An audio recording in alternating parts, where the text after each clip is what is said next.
All right, News Roundup, Information Overload Hour, 800-941-SEAN, our number if you want to be a part of the program. Remember Maxine Waters? And by the way, I could play a list of Democrats, a montage for the next 10 minutes of the violent rhetoric of some people on the left. This is but one example. Listen. You see anybody from that cabinet in a restaurant, in a department store, at a gasoline station, you get out and you create a crowd, and you push back on them, and you tell them they're not welcome. And with this kind of inspiration, I will go and take Trump out tonight. I will go and I will take Trump out tonight. But the double standard continues. That hard-hitting news show, The View, Sonny, what's her name? Houston? Anyway, she said Republicans were thugs at work during the speaker vote. Listen. The Republicans like to use identity politics, and they like to talk about thugs a lot, and they like to talk about other people. I saw a lot of thuggishness going on. I saw thugs at work. I saw this uncivilized nature, and it's like they were raised by wolves, many of them. And so I wonder, if you're doing that in the chamber, on the House floor, how do you expect to govern and lead by example? That's something I wouldn't want to see my kids do, and they were doing that. Okay. Gee, let's take some advice from the hard-hitting news people at The View. Anyway, joining us now, emerged as a real leader and star that we knew him to be very honest. Byron Donalds is with us. He has a new committee assignment, and that is on the steering committee. Very, very important position. And we welcome him back to the program. Congressman, how are you? Hey, how you doing, Sean? Good to be with you. It's good to be with you. Well, I mean, it had to be a little bit of an honor that people were thinking about nominating you for Speaker. We've known you're a star for a long time. You know that. And how did that feel on your side? I mean, look, honestly, it was really cool. It's one of those things that you never anticipate will ever happen in your life. And then when it's going on, you're like, oh, crap, this is like, surreal. So it was awesome in the moment, just as a personal point. But at the end of the day, I think, I knew and realized that what we needed to do was find a way to just get everybody at the table so we could negotiate this thing out. Look, and one of my complaints about it was that I thought Republicans should have done this before January 3rd.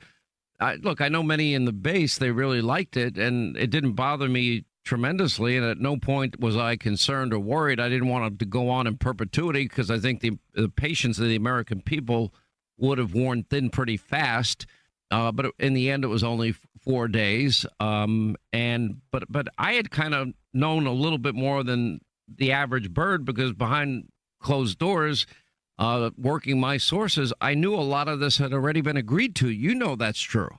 Yeah, a lot of it has. And I think that the key things that were being discussed were what are the tools to, in a lot of respects, verify that enforcement of what was agreed to was going to happen. I mean, look, one of the things in Congress is that things can be said that they're going to be done, but Congress waives rules all the time. And so I think a lot of the negotiation points, the finer ones were ways to ensure that this stuff is done. I mean, because if you take a step back, it's really to the betterment of all the Republican members in our conference. And frankly, for the voters who all sent us here to Washington, I think that voters and people in the base, I'm a Tea Party conservative. I was a Tea Party activist a decade ago. That's how I got into politics.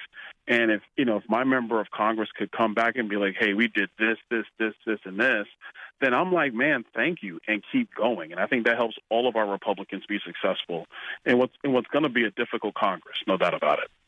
Well, the other thing that I knew and I understood and I had faith in is that I knew, especially days before January 3rd, Kevin McCarthy had already agreed to the motion to vacate, which no speaker really wants to ever do, but he did it. And at that point, it was a 5-vote threshold.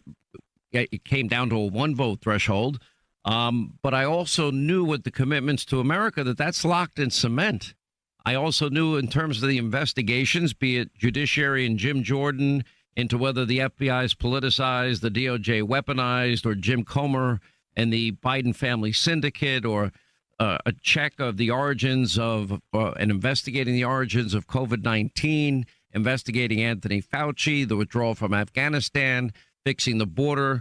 I mean, one of the first things you did, as McCarthy had promised, is you started with a vote to clip $72 billion from the IRS. That, to me, is a promise made and a promise kept, and one that we needed.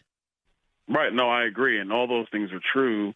And so the gray areas in this, let's go back to the motion to vacate. That was a big one for a lot of members. They had made clear for a long time that the one vote threshold was critically important to them.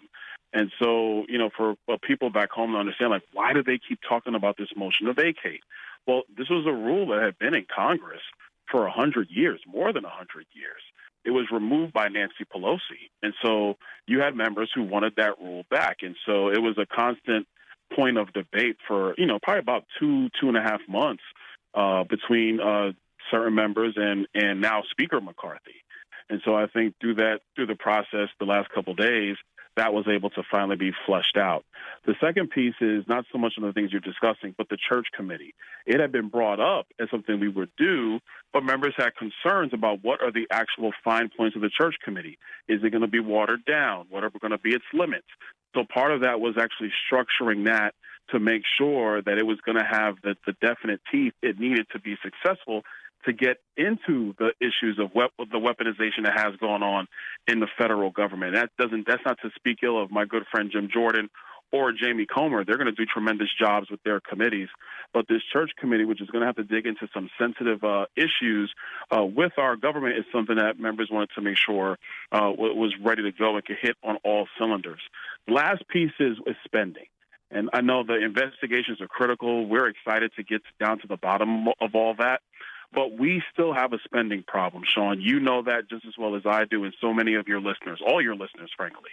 And so the biggest thing was trying to find ways where we could get agreement around the table of what House Republicans were going to do about a massive spending problem we still have in Washington and a $32 trillion debt that's only going to balloon. So like I told you, when I started paying attention to politics, we were complaining about a $12 trillion national debt.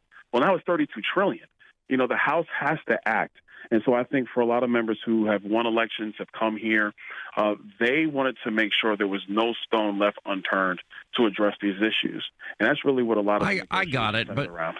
And what frustrated me, though, and I know, and you were not one of the people I was talking to at the time, but I was talking to a lot of people in early December because I saw, two trains on the same track headed towards each other.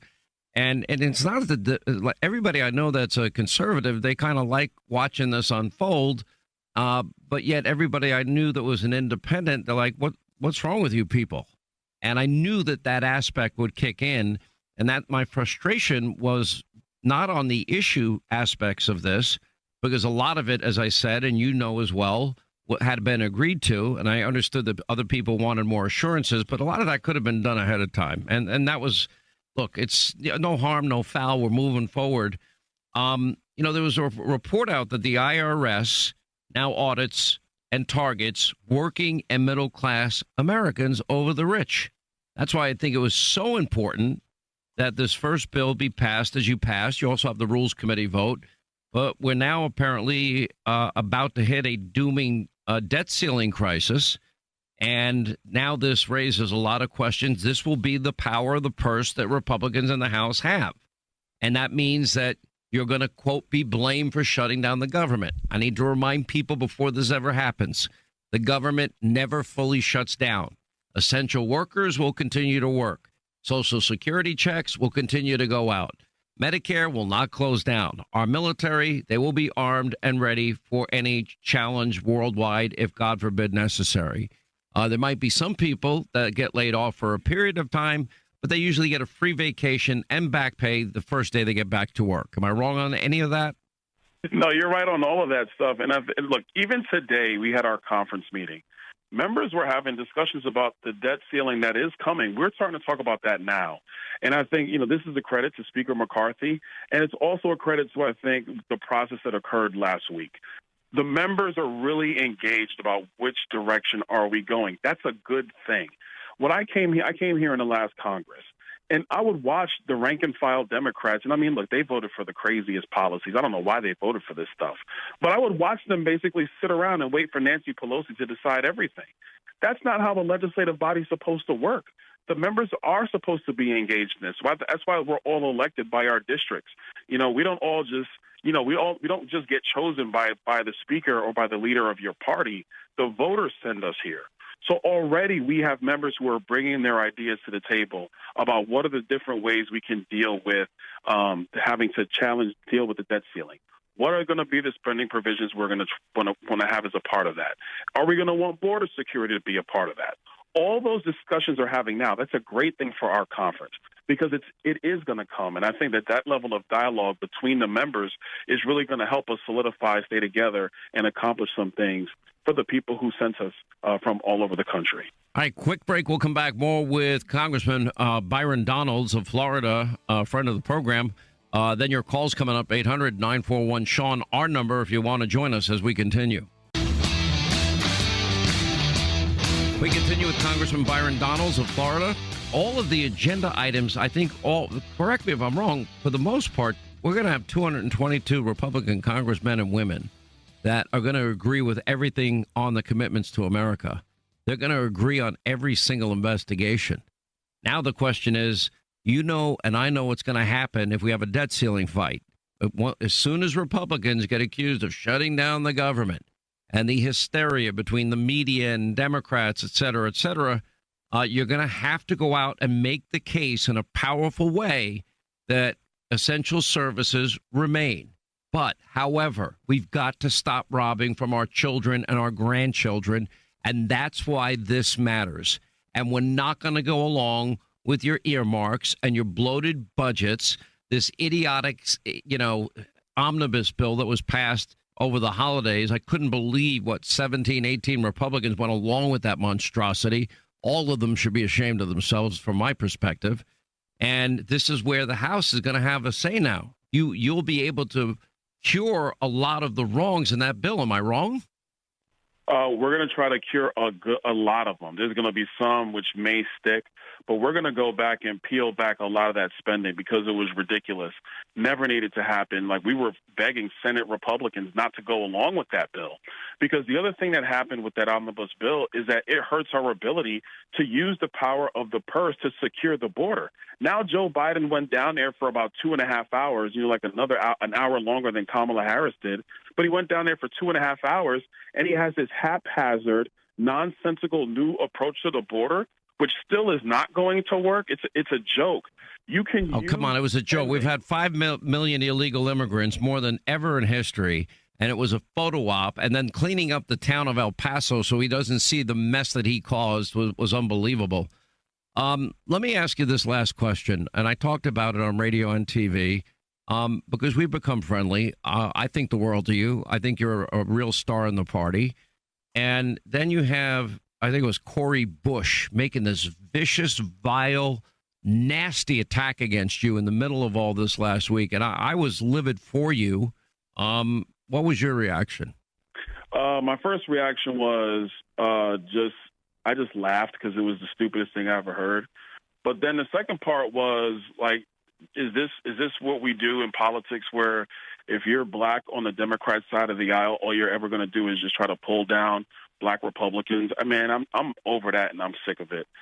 Is it also true that you were not invited to be part of the Congressional Black Caucus? No, I didn't see that email. But you know what? I'm pretty busy now. Being in the majority makes it a little bit more. You're not holding your breath, I can tell. I didn't see that email. It sounds like you're not holding your breath either. Well, don't you think there's something wrong with that? I do. Definitely do. I think that, we have now 4 black Republicans in the House, obviously Tim Scott in the Senate. We should be in that room to discuss the policies that we want to pass out of Washington and how they impact the black community. Because for far too long, Democrat policies fail black people. That's just the truth. And so I think that we should be in that room. Now, will those conversations be hard? Yeah. Will they be poignant? Yeah. But at least have the debate. That's where I stand. But I talked to some members of the CBC. We have pretty good relationships, but if that's how they want to run the CBC, that's fine. I'm going to go and do my job. which is pushing policies that work for all Americans, Black Americans, white Americans, Hispanic Americans. That's what I'm about, because if your family is prosperous and America is prosperous, we all succeed. Well said. Congressman Byron Donalds, Southwest Florida. We wish you the best. We're very happy about all your success. We need leaders like you in Washington, and look forward to having you on often. Thank you, sir. Anytime. Thanks for having me on, Sean. 800-941-SEAN if you want to be a part of the program. Hey, if one of your goals this year is to save money in these tough economic times, you're being really smart. One way to do it is switch to my cell phone company. It's simple. It's a veteran-owned company. And guess what? They'll offer you the exact same cell towers as the big carriers, AT&T, T-Mobile, and Verizon. And by the way, you get the same 5G network. You get the same number of coverage bars on your phone. You keep your phone. You keep your phone number. Average family saves close to $1,000 for the exact same service. Many families are even saving much more. They've got blazing fast data, unlimited talk and text. That's only $30 a month. You know, about half of what you pay the big carriers. Your first month is absolutely risk-free. You try it, you don't like it, you get your money back. It's that simple. Takes seconds to really switch over. Dial pound 250. Say the keyword save now. And if you do it now, you'll save an additional 50% off your first month. For the exact same service and saving close to $1,000 a year, dial pound 250. Keyword save now. Pure talk. It's simply smarter wireless.